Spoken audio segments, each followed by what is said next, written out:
హల్లెలూయా. కొంచెం బిగ్గరగా చెప్దాం. హల్లెలూయా. దేవుని నామానికి మహిమ కలుగును గాక. చిన్న ప్రార్థన చేసుకొని వాక్య ధ్యానంలోనికి మనం వెళదాం. ప్రతి ఒక్కరం కూడా స్తోత్రాలు అర్పిద్దాం. మరి దేవుడు మనతో మాట్లాడు రీతిగా, మరి ఆయన వాక్కు ఇక్కడ ప్రత్యక్షపరచబడు రీతిగా అందరం కూడా మరి స్తోత్రాలు అర్పిద్దాం. పరిశుద్ధుడా, ప్రేమ కలిగిన మా పరలోకపు తండ్రి, మీ ఘనమైన దివ్యమైన నామానికి వేల కొలది వందనాలు, స్తుతులు, స్తోత్రాలు నాయన. అయ్యా, మరి ఈ సాయంకాల సమయంలో ఈ విధంగా కూడుకునే భాగ్యాన్ని మా అందరికీ ఇచ్చినందుకు మీకు స్తోత్రాలయ్యా. అయ్యా, మరి కొద్ది నిమిషాలు నీ వాక్యాన్ని మేము ధ్యానం చేసుకోబోతున్నామయ్యా. మరి ఇప్పటి వరకు కూడా అయ్యా, మరి నిన్ను స్తుతించి ఆరాధించే భాగ్యాన్ని మా అందరికి ఇచ్చినందుకు మీకు స్తోత్రాలు నాయన. అయ్యా, మరి నీ వాక్యాన్ని ధ్యానం చేసుకోబోతుండగా, నీ వాక్య ధ్యానంలోనికి మరి మేము ప్రవేశించబోతుండగా అయ్యా, మీరే మా అందరితోనూ మాట్లాడండి నాయన. అయ్యా, మరి ప్రతి ఒక్కరిలోనూ అయ్యా మరి ఉన్న లోపాలను, అయ్యా హృదయాంతరంగాలను ఎరిగిన దేవుడవు నాయన. అయ్యా, మరి ఎవరికి మాకు ఏ వాక్యము కావాలో మీరే మా అందరితోనూ మాట్లాడి పరసంబంధమైన మాటలు మీరు మాకు అందించి సహాయము దయచేయమని. అయ్యా, నేను మాట్లాడటం కాదు కానీ తండ్రి, మీరే మా అందరితోనూ మాట్లాడి అయ్యా మాకు కావలసిన ఆత్మీయ ఆహారమును దయచేయమని యేసు ప్రభు పరిశుద్ధ నామమున ప్రార్థిస్తున్నాము తండ్రి, ఆమేన్. దేవుని వాక్యాన్ని మనం చదువుకుందాం. ఇర్మియా గ్రంథం 32వ అధ్యాయం 19వ వచనం నుండి మనం చదువుకుందాం. ఇర్మియా గ్రంథం 32వ అధ్యాయం 19వ వచనం. ఆలోచన విషయములో నీవే గొప్పవాడవు, క్రియలు జరిగించు విషయములో శక్తి సంపన్నుడవు. వారి ప్రవర్తనను బట్టి, వారి క్రియాఫలములను బట్టి అందరికీ ప్రతిఫలమిచ్చుటకై నరపుత్రుల మార్గములన్నిటికీ నీవు కన్నులారా చూచుచున్నావు. చాలండి. ఇక్కడ భక్తుడైన ఇర్మియా గారి ద్వారా దేవుడు మాట్లాడుతూ, ఆలోచన విషయములో నీవే గొప్పవాడవు, క్రియలు జరిగించే విషయములో శక్తి సంపన్నుడవు. వాని ప్రవర్తనను బట్టి, వాని క్రియాఫలములను బట్టి అందరికీ ప్రతిఫలమిచ్చుటకై నరపుత్రుల మార్గములన్నిటినీ నీవు కన్నులారా చూచుచున్నావు. ఇక్కడ మరి దేవుడు మరి మనతో మాట్లాడుతూ నరపుత్రుల మార్గములన్నిటినీ ఆయన కన్నులారా చూస్తున్నాడు. ఎందుకంటే మన ప్రవర్తనను బట్టి మరి మనకు ప్రతిఫలాన్ని ఇవ్వడానికి. ఇక్కడ ఈ వాక్యం మనకు అర్థం కావాలి అని అంటే, ప్రతిఫలం అనే మాటకి మనకు అర్థం తెలియాలి. ప్రతిఫలం అంటే మనం చేసిన దానికి వచ్చే ఫలితం. మనం రోజంతా కష్టపడతాం. చాలామంది ఒక వారం కష్టపడతారు, లేదా నెల కష్టపడతారు. నెలంతా కష్టపడిన దానికి వచ్చే ప్రతిఫలం ఏంటండి? జీతం. దాన్ని ప్రతిఫలం అంటారు. అంటే అతని యొక్క కష్టానికి లభించినటువంటి జీతం. మరి ఇదే విషయాన్ని మనం ఇక్కడ ఆపాదించుకునేటట్టయితే మన ప్రవర్తనను బట్టి మరి దేవుడు మనకు ప్రతిఫలం ఇస్తాడు. మన ప్రవర్తన మంచిగా ఉంటే మంచి ప్రతిఫలాన్ని దేవుడిస్తాడు. మన ప్రవర్తన చెడుగా ఉంటే, చెడ్డగా ఉంటే మరి దేవుడు అందుకు తగిన ప్రతిఫలాన్ని ఇస్తాడు. ఎందుకంటే ఏదైనా మనం జీవించే దానిలోనే ఉంటుంది. అందుకనే మన ప్రవర్తనను మనం సరిచూసుకోవాలి, సరిచేసుకోవాలి. మన ప్రవర్తన మరి ఎలా ఉంటే ఆయనకు మరి ఇష్టలుగా మనం జీవించగలుగుతాం, ఎలా ఉంటే ఆయన సత్ఫలితాన్ని ఇచ్చే విధంగా మరి మన ప్రవర్తన ఎలా ఉండాలి అనేది మనం ఆలోచించాలి. మరి తల్లిదండ్రులుగా కూడా తమ పిల్లల ప్రవర్తనను తల్లిదండ్రులు ఎప్పటికప్పుడు గమనిస్తూ ఉంటారు. ఎలా చదువుతున్నాడు, ఎలా ఉంటున్నాడు, దేవుని భక్తిలో మరి దేవుని యందు భయభక్తులు కలిగి జీవిస్తున్నాడా లేదా అనేది మరి చాలామంది పరీక్షిస్తూ ఉంటారు, పరీక్షించాలి కూడా.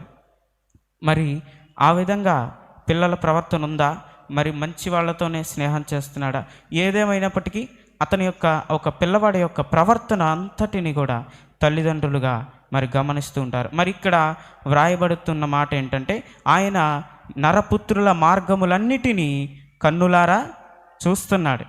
అంటే మనం జీవించే మన ప్రవర్తించే ప్రవర్తనను ఆయన కన్నులారా చూస్తున్నాడు. అందుకే మరి చాలామంది ఏదో నేను మంచి ప్రవర్తన కలిగి ఉన్నాను అని చెప్పుకోవడానికి మనుషుల ఎదుట నటిస్తారు. మనుషుల ఎదుట నటిస్తే మనకి ఏ ఉపయోగం లేదు. ఎందుకంటే దేవుడు చూస్తున్నాడు. మనుషులు చూడలేకపోవచ్చు, కానీ దేవుడు ప్రతీదీ చూస్తున్నాడు. ఎందుకంటే ఆయన మన సృష్టికర్త. అలాగే ఆయన కూడా మరి ఇదిగో పరలోకపు తండ్రి కూడా అనుకుంటున్నాడు, ఇదిగో నా పిల్లలు సత్ప్రవర్తన, మంచి ప్రవర్తన కలిగి ఉండాలి, నా పిల్లలు నాకు అనుకూలముగా మరి ప్రవర్తించాలి, నేను సత్ఫలితాన్ని ఇచ్చే విధంగా నా పిల్లల ప్రవర్తన ఉండాలి అని దేవుడు చూస్తున్నాడు. దేవుడు అనుకుంటున్నాడు. ఎప్పటికప్పుడు మరి మన ప్రవర్తన ఎలాగుందనేది దేవుడు చూస్తూనే ఉన్నాడు. మరి ఎలా ఉంటే సత్ఫలితాన్ని మనం పొందుకోగలుగుతాం, ఎలా ఉంటే మంచి ప్రతిఫలాన్ని పొందుకోగలుగుతాం అనేది మనం ఆలోచించగలిగినట్లయితే సామెతల గ్రంథం ఎలాంటి ప్రవర్తన మనం కలిగి ఉండాలి అనే విషయం సామెతల గ్రంథం 16వ అధ్యాయం 7వ వచనం నుండి మనం చదువుకుందాం.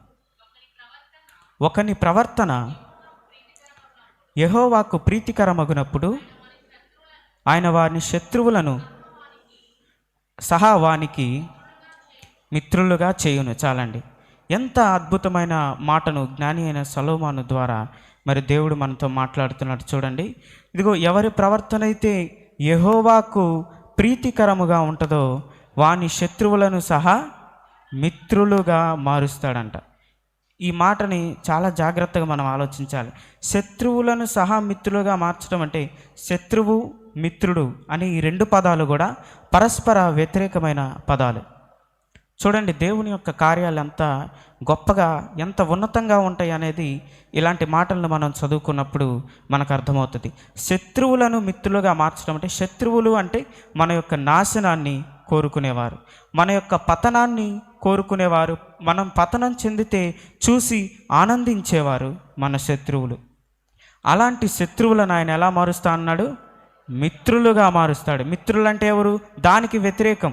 ఎవరెవరైతే మన మంచి కోరుకుంటారో, ఎవరైతే మనం మంచిగా ఎదుగుతుంటే చూసి సంతోషిస్తారో మరి అట్టివారు మన మిత్రులు. అంటే శత్రువులుగా ఉన్నవారు. ఈ రోజున మనకి ఎంతోమంది శత్రువులుగా, అంటే మనం వారిని శత్రువులుగా భావించకపోయినా వారు మనల్ని శత్రువులుగా భావించి శత్రువులలా మరి ట్రీట్ చేస్తున్న వాళ్ళు మన కుటుంబాల్లోనూ లేదా మన చుట్టుప్రక్కల వాళ్ళు మరి ఉండుండొచ్చు. చాలామంది జీవితాల్లో ఈ రోజున ప్రశాంతత లేదు. ముఖ్యంగా క్రైస్తవ విశ్వాసుల్లో కూడా ప్రశాంతత లేదు, శాంతి లేదు. పగ ప్రతీకారాలతో రగిలిపోతూ ఉన్నారు. ఎందుకంటే కారణం శత్రుత్వం, ఇతరులపైన ద్వేషం, వారిపైన అసూయ. మరి ఏదేమైనప్పటికీ మరి శత్రువులను ఆయన మిత్రులుగా మారుస్తాడు.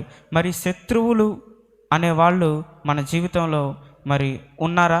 అయితే దేవునికి ప్రీతికరంగా మన ప్రవర్తన ఉండే విధంగా మనం చూసుకోవాలి.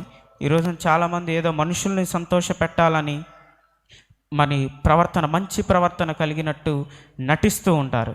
నాకు అర్థం కాని విషయం ఏంటంటే, చాలామంది సేవకుల దగ్గర నటిస్తారు. అంటే బయట వాళ్ళు విచ్చలవిడితనంగా, వాళ్ళు బయట ఎలా పడితే అలా ఉండి, పాస్టర్ గారి ఎదుట, దైవ సేవకుడి ఎదుట మాత్రం నేనేదో మంచివాడిని, గొప్పవాడిని, పరిశుద్ధుడిని అన్నట్లుగా నటిస్తారు. కానీ వారికి తెలియని విషయం ఏంటంటే, మనకు అంతిమంగా మరి ప్రతిఫలాన్ని ఇచ్చేది ఎవరండి? దేవుడు. మరి సేవకుడు మరి మనల్ని నిలబెట్టడం వరకే, ఆయన ముందు నటిస్తే మనకేం వచ్చేదే ఉండదు. కానీ దేవుడు మరి మనల్ని చూస్తున్నాడు కాబట్టి మనం నిజముగా సత్ప్రవర్తన, నిజముగా ప్రీతికరమైన ప్రవర్తన మరి మనం కలిగి ఉంటే మన శత్రువులను మిత్రులుగా మారుస్తాడంట. అంటే మనకు శాంతి దొరుకుతుంది. ఎందుకంటే మిత్రులని మనం తిడతామండి? తిట్టం. మిత్రులపైన మనకి ద్వేషం ఉంటుందా? ఉండదు. అంటే ఈ ఒక్క మాటతో దేవుడు ఎంత మరి అద్భుతమైన కార్యాన్ని చేయాలనుకుంటున్నాడో మన జీవితంలో. ఈ రోజున మరటి కార్యాన్ని మనం పొందుకోవడానికి సిద్ధపడాలి.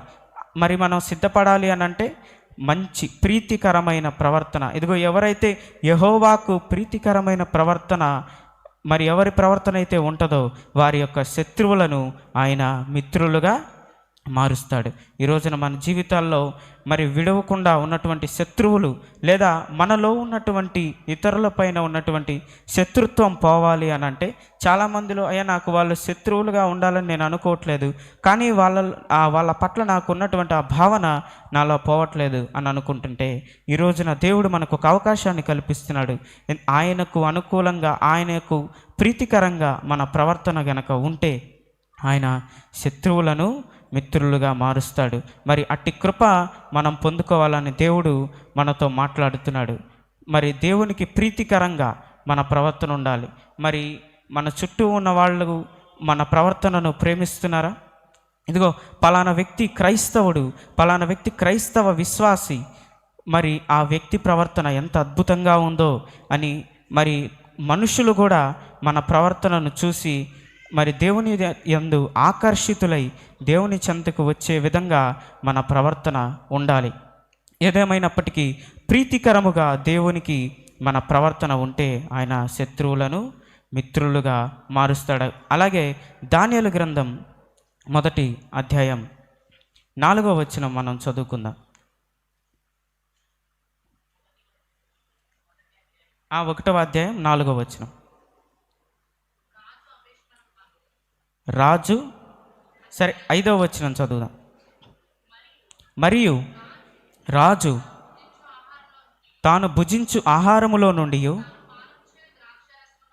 తాను పానము చేయు ద్రాక్ష రసములో నుండి అనుదిన భాగము వారికి నియమించి 3 సంవత్సరములు వారిని పోషించి పిమ్మట వారిని తన ఎదుట నిలువబెట్టునట్లు ఆజ్ఞ ఇచ్చెను.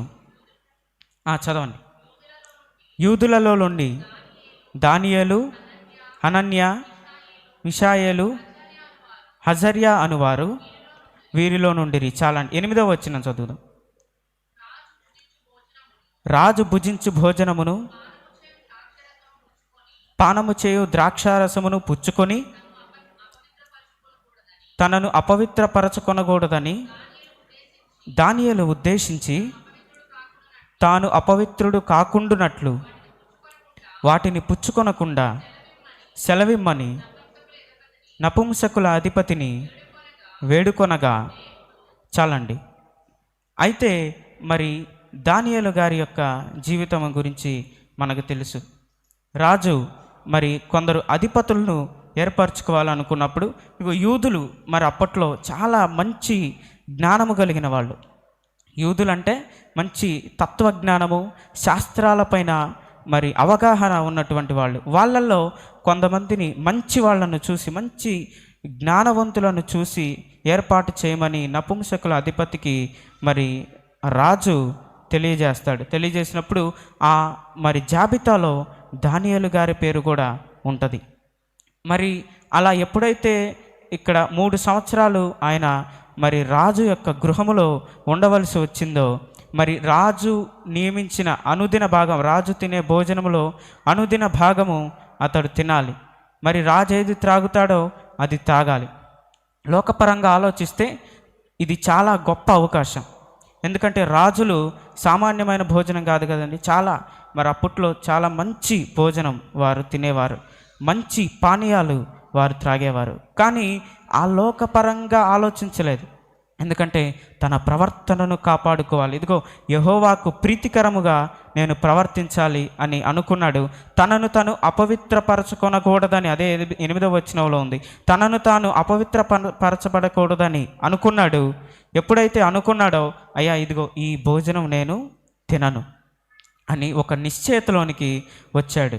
మరి అనేక మంది, చాలామంది వచ్చుంటారు, మరి వారు తిన్నారేమో మనకు తెలియదు, కానీ మరి దానియేలు మాత్రం ఆ భోజనం జోలికి వెళ్ళలేదు.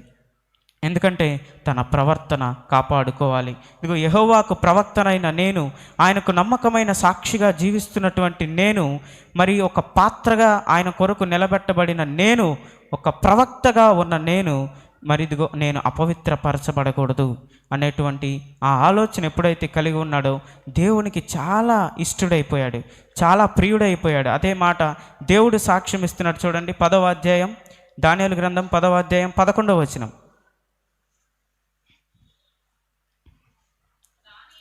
దానియేలు, నీవు బహుప్రియుడవు కనుక నేను నీ యొద్దకు పంపబడి తిని. చాలండి.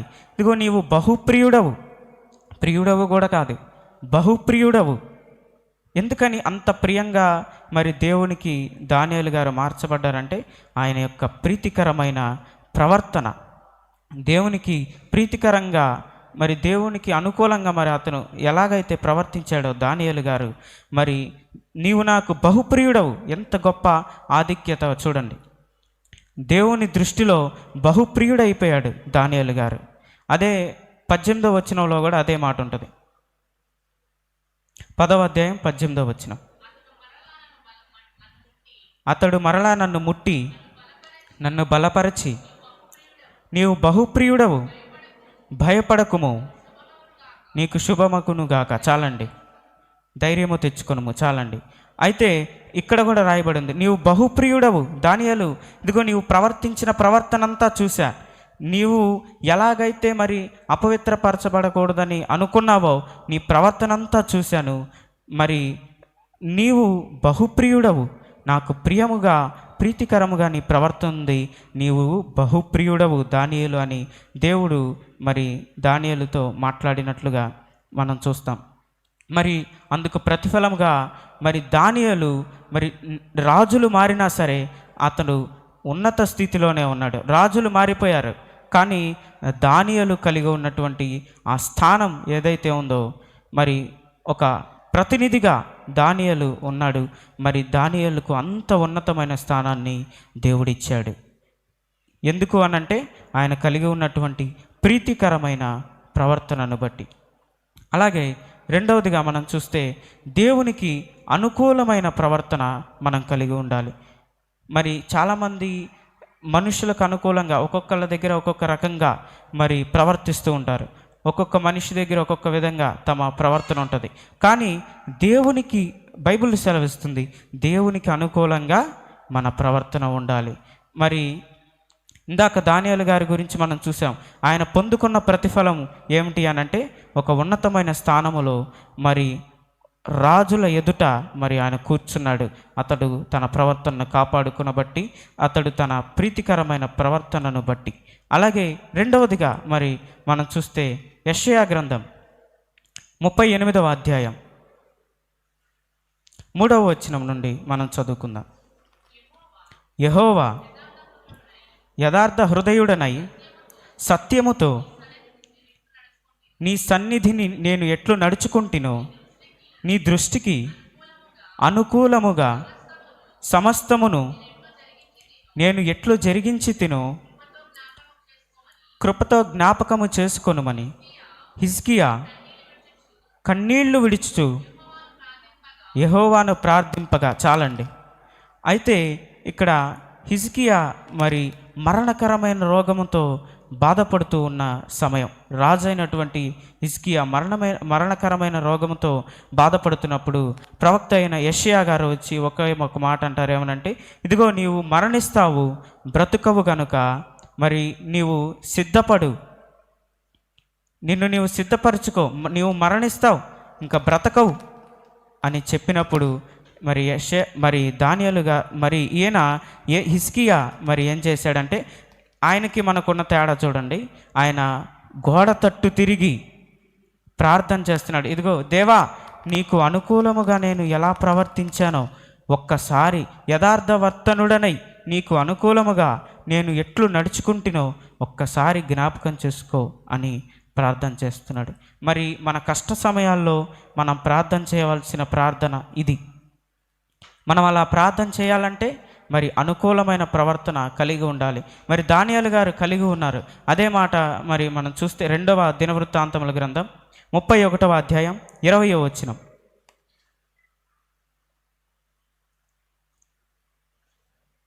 2వ దినవృత్తాంతముల గ్రంథం 31వ అధ్యాయం 20వ వచనం. హిజ్కియా యూదా దేశమంతటను ఇలాగున జరిగించి తన దేవుడైన యెహోవా దృష్టికి అనుకూలముగాను యథార్థముగాను నమ్మకముగాను పనిచేయుచూ వచ్చెను. చాలండి. ఇక్కడ ఒక సాక్ష్యము మరికి హిజ్కియా గారి గురించి ఇక్కడ వ్రాయబడుతుంది. నమ్మకముగాను అనుకూలముగాను యథార్థముగాను ఆయన జీవించాడు. అంటే దేవునికి అనుకూలముగా ఆయన యొక్క ప్రవర్తన ఉంది. మరి అందుకనే దేవుడు ప్రవర్తనను చూశాడు. మరి రాజుగా అంతకంతకు హెచ్చిస్తూ ఒక రాజు స్థానాన్ని హిజ్కియాకు ఇచ్చాడు. మరి ఇచ్చినప్పుడు ఈయన మరణించే ఆ సమయంలో మరణించాల్సిందే. కానీ ఎప్పుడైతే అతడు ప్రార్థన చేశాడు, అయ్యా నేను నీకు అనుకూలంగానే జీవించా కదా, మరి ఎందుకు నాకు ఈ మరణ శిక్ష, మరి నాకెందుకు ఈ రోగము మరి వచ్చింది అని ఎప్పుడైతే ప్రార్థించాడో, ఎప్పుడైతే అయ్యా ఒకసారి జ్ఞాపకం చేసుకో అని, నేను ఎలాగా ప్రవర్తించానో, నీకు అనుకూలముగా ఎలా ప్రవర్తించానో ఒక్కసారి జ్ఞాపకం చేసుకోమని ఎప్పుడైతే మరి హిజ్కియా దేవునికి ప్రార్థించాడో, మరి మనం చదువుకుందాం. యెషయా గ్రంథం 38వ అధ్యాయం 4వ వచనం నుండి.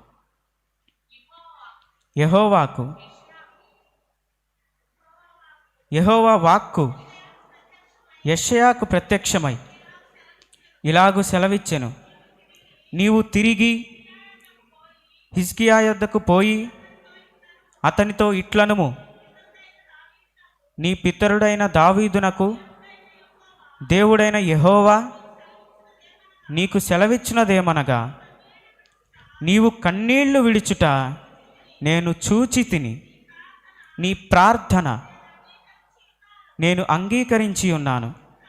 ఇంకా 15 సంవత్సరాల ఆయుష్ను నీకు ఇచ్చేదను, మరియు ఈ పట్టణమును నేను కాపాడుచు నిన్నును ఈ పట్టణమును అషూరు రాజు చేతిలో పడకుండా విడిపించేదను. చాలండి.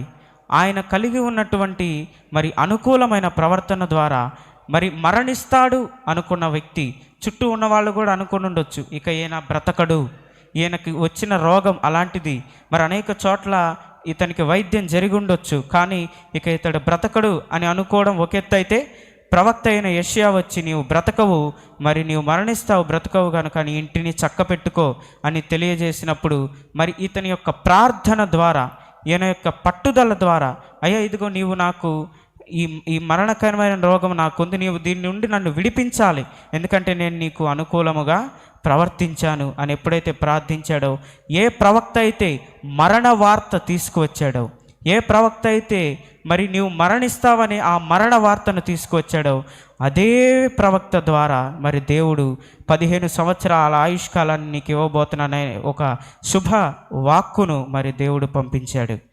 ఎందుకు అంటే మరి ఆయన కలిగి ఉన్నటువంటి అనుకూలమైన ప్రవర్తన ద్వారా. ఈ రోజున మన ప్రవర్తన దేవునికి అనుకూలముగా ఉందా అనేది మనల్ని మనం పరీక్షించుకోవాలి. మరి కార్యాలు జరగడం లేదండి మా జీవితాల్లో అని అనుకుంటున్నాం, కానీ అసలు మన ప్రవర్తన ఎలా ఉంది, మనం ఎలా ప్రవర్తిస్తున్నాం అనేది మనం ఆలోచించం. కానీ దేవుడు నా జీవితంలో ఏం చేయట్లేదు, దేవుడు నా జీవితంలో ఏ కార్యము చేయడం లేదు అని అనుకుంటున్నాం. మరి ఇలాంటి భక్తుల జీవితాలు మనం చదువుకోవాలి. వీళ్ళు ఎలా ప్రవర్తించారు, మనం ఎలా ప్రవర్తించాలి, ఇప్పుడు మనం ఎలా ప్రవర్తిస్తున్నాము, మనం వీరిని మాదిరిగా చేసుకొని మనం ఎలా ప్రవర్తించాలి అనేది మనం ఎప్పటికప్పుడు పరీక్షించుకోవాలి. మరి హిజ్కియా 15 సంవత్సరాల ఆయుష్కాలాన్నే కాకుండా దేవుని యొక్క సంరక్షణను కూడా పొందుకున్నాడు. ఆయన ప్రార్థించింది ఆయుష్కాలం కోసమే, కానీ ఇదిగో నిన్నును నీ పట్టణమును అషూరు రాజు చేతికి చిక్కకుండా నేను కాపాడతాను అనేటువంటి ఒక గొప్ప వాగ్దానాన్ని పొందుకున్నాడు. ఇటుపక్క ఆయుష్కాలాన్ని పొందుకున్నాడు, 15 సంవత్సరాల ఆయుష్కాలం. అలాగే దేవుని యొక్క అద్భుతమైన వాగ్దానాన్ని స్వతంత్రించుకున్నాడు. మరి ఆయన కాపాడితే మరి ఇంకెవరు రాగలరండి మన జోలి? మరి ఆ పట్టణము ఎంత అద్భుతంగా మరి ఉందో మనం ఆలోచించాలి. ఎందుకంటే దేవుడు కాపాడుతున్నాడు. దేవుడు మరి ఆ పట్టణానికి దానియేలు మరి హిజ్కియాకు తోడై ఉన్నాడు. అందుకనే మరి ఆ పట్టణం జోలి ఎవరు రాలేకపోయారు. ఎవరైనా వచ్చినా కానీ మరి దేవుడు కాపాడుతూ ఉన్నాడు. ఎందుకంటే ఆయన యొక్క ప్రవర్తన ద్వారా. మరి ఈ రోజున మనం మంచి వాళ్ళమో చెడ్డవాళ్ళమో కూడా తెలియజేసేది మన ప్రవర్తనే. రే పలానా వాళ్ళు మంచివాళ్ళు, పలానా వాళ్ళు చెడ్డవాళ్ళు అని అనుకుంటున్నారు మనుషులు అని అంటే అది ప్రవర్తనను బట్టి. మరి మూడవదిగా మనం చూస్తే చివరిగా సత్ప్రవర్తన మనం కలిగి ఉండాలి. సత్ప్రవర్తన అంటే మంచి ప్రవర్తనను మనం కలిగి ఉండాలి. మరి కాలేజీల్లో స్కూల్లో తరగతులు ముగించుకున్న తర్వాత కొన్ని సర్టిఫికెట్స్ ఇస్తారు. వాటిల్లో మరి కాండక్ట్ సర్టిఫికెట్ అని ఉంటుంది. కాండక్ట్ సర్టిఫికెట్ అంటే ప్రవర్తన. ఇదిగో ఇన్ని సంవత్సరాలు ఈ పలానా విద్యార్థి చదివాడు కదా, ఇన్ని సంవత్సరాల్లో ఇతని ప్రవర్తన ఎలా ఉంది అనేది ఆ సర్టిఫికెట్ డిసైడ్ చేస్తుంది. మరి దానిలో మంచి వ్యక్తే గుడ్ అని రాస్తే మంచిదే, మరి బ్యాడ్ అని రాశారు అని అంటే మాత్రం అతన్ని ఇంకా ఎక్కడ కూడా చేర్చుకోవడం కష్టం. ఎందుకంటే అతని ప్రవర్తన బాలేదు అని ఒక సర్టిఫికెట్ అక్కడ కనపడుతుంది. మరి సత్ప్రవర్తన అంటే మరి దేవుని ఎదుట మంచి ప్రవర్తనను మరి మనం కలిగి ఉండాలి.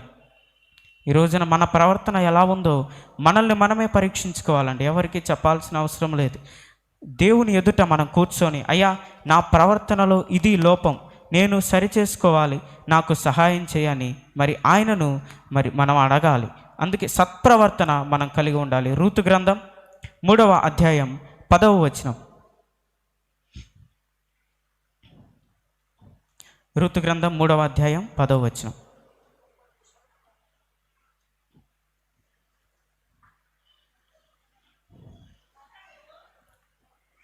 అతడు, నా కుమారి, యెహోవా చేత నీవు దీవెన నొందిన దానవు, కొద్దివారినే గాని గొప్పవారినే గాని యవ్వనస్తులను నీవు వెంబడింపకయుండుట వలన నీ మునుపటి సత్ప్రవర్తన కంటే వెనుకటి సత్ప్రవర్తన మరీ ఎక్కువైనది. చాలండి. ఇక్కడ మరి రూతు గారి గురించి బోయజు సాక్ష్యం ఇస్తున్నాడు. మరి ఈమె యొక్క చరిత్ర మీకు తెలుసు. మోయాబు స్త్రీ. మరి ఈమె యొక్క చరిత్రను గురించి మనం ఆలోచిస్తే మరి పూర్తిగా చెప్పడానికి సమయం లేదు. కానీ మరి మోయాబు దేశానికి వచ్చిన మరి ఒక ఇద్దరిని ఆమె వివాహం చేసుకుంది. మరి నయోమి కుమారులను ఆమె వివాహం చేసుకుంది.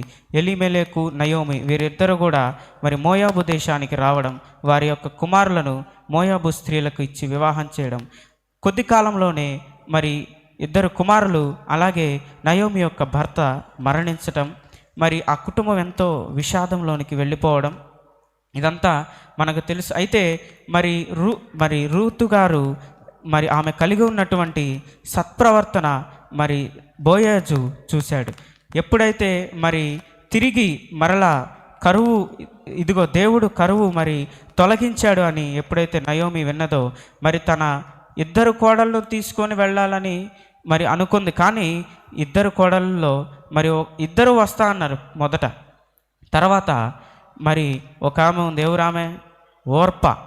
ఓర్ప మరి ఆమెను ముద్దు పెట్టుకొని వెళ్ళిపోయింది. ఆమెకు మరి నచ్చ చెప్తే మరి ఆమె ముద్దు పెట్టుకొని వెళ్ళిపోయింది. కానీ రూతు ఆమెను హత్తుకుంది. ఎప్పుడైతే ఆమెను హత్తుకొని, ఇదిగో నీ జనమే నా జనము, నీ దేవుడే నా దేవుడు, నీవు ఎక్కడైతే చనిపోయి పాతి పెట్టబడతావో నేను కూడా అక్కడనే పాతి పెట్టబడతాను. ఈ ఒక్క అద్భుతమైన మాట మరి చూశారండి.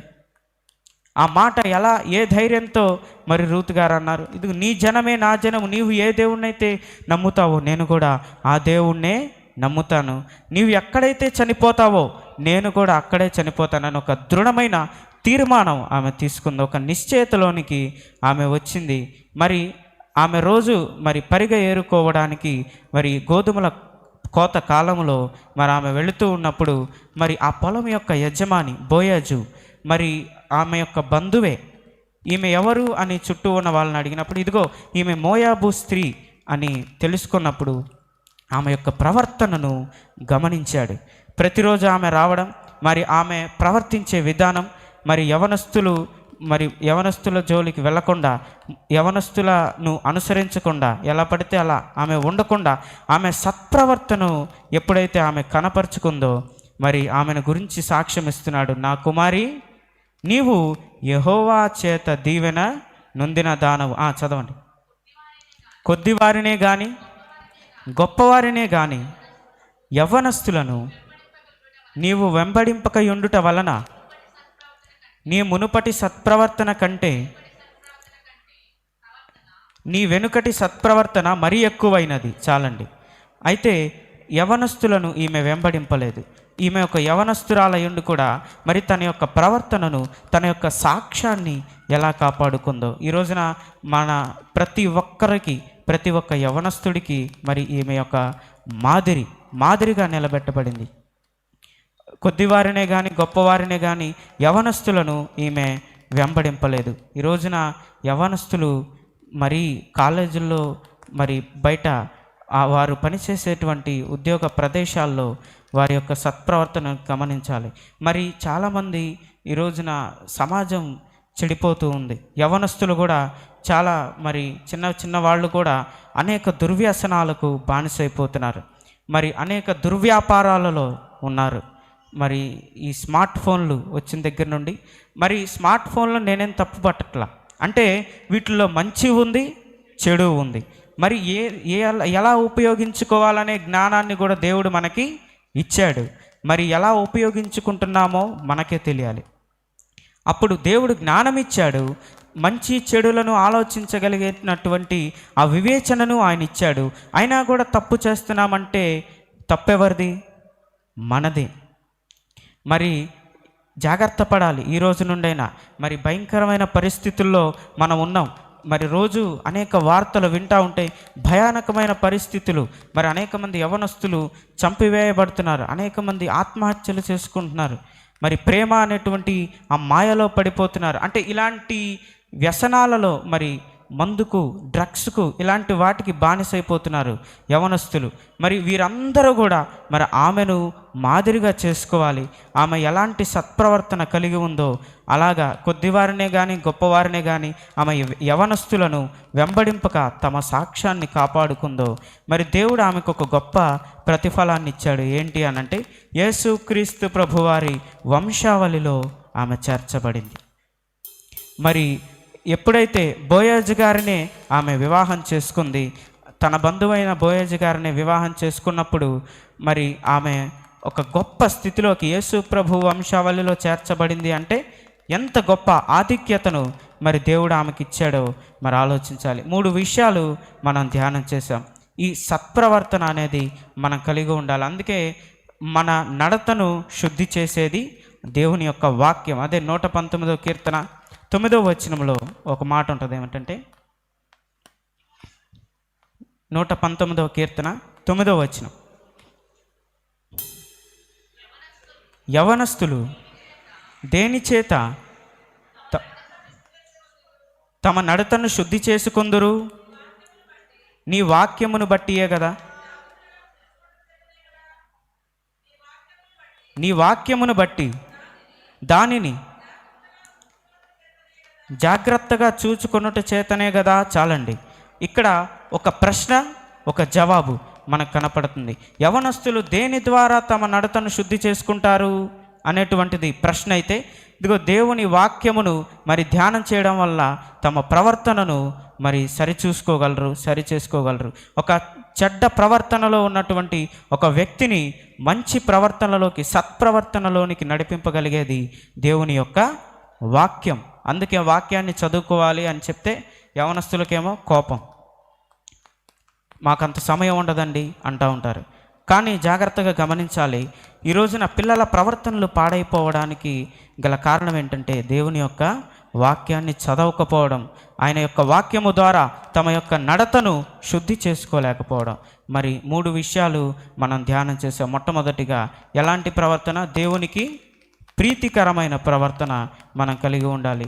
రెండవదిగా అనుకూలమైన ప్రవర్తన మనం కలిగి ఉండాలి. మూడవదిగా సత్ప్రవర్తన కలిగి ఉండాలి. ఈ విధంగా కనుక మనం ఉంటే, అదే మూలవాక్యంలో మనం చదువుకున్నాం కదా, ఆలోచన విషయంలో నీవు గొప్పవాడవు, క్రియలు జరిగించే విషయంలో శక్తి సంపన్నుడవు, వారి ప్రవర్తనను బట్టి, వారి క్రియాఫలమును బట్టి అందరికీ ప్రతిఫలం ఇచ్చుటకై నరపుత్రుల మార్గములన్నిటినీ నీవు కనులారా చూచుచున్నావు. ఈ రోజున ప్రతిఫలం అందరికీ వస్తుంది. మంచి ప్రవర్తన కలిగిన వాళ్ళకి వస్తుంది, చెడ్డ ప్రవర్తన కలిగిన వాళ్ళకి వస్తుంది. కానీ ఆ ప్రతిఫలం ఏంటి అనేది ఇక్కడ మనం ఆలోచించాలి. ప్రతిఫలం అంటే మీకు ఇందాక చెప్పా, ప్రతిఫలం ఏంటి? మంచిదా చెడ్డదా? మంచి ప్రవర్తన కలిగి ఉంటే మనకు మంచి ప్రతిఫలం ఉంటుంది, చెడ్డ ప్రవర్తన కలిగి ఉంటే మరి అలాగే దేవుడు మనకు ప్రతిఫలాన్ని ఇస్తాడు. ఆయన శిక్ష కూడా మరి మనకు ఉంటుంది. కనుక మరి ఈ రోజున ఎలాంటి ప్రవర్తన మనం కలిగి ఉన్నాం? 3 విషయాలు ఆలోచించండి. ఇప్పుడు మనం ఎలా ప్రవర్తిస్తున్నాం, మరి బైబిల్లోని భక్తుల ప్రవర్తనలు ఎలా ఉన్నాయి, మనం వారిని మాదిరిగా చేసుకుని భవిష్యత్తులో మరి మనమే కాకుండా మన తరతరాలకు సత్ప్రవర్తన అందించే విధంగా మన తరతరాలను ఆ ప్రవర్తనలో, దేవునికి అనుకూలమైన ప్రవర్తనలో పెంచే విధముగా మన ప్రవర్తన ఉండాలని ఈ నా మాటలు తెలియజేస్తూ ముగిస్తున్నాను. దేవుడు తన వాక్యమును మన ఆత్మరక్షణ కొరకు దీవించి ఈ విన్న విషయాలను మన వెనికిడిలో ఆశీర్వదించి వీటిని మనం మరి పాటించే విధంగా సహాయము దయచేయునుగాక. ఆమేన్. చిన్న ప్రార్థన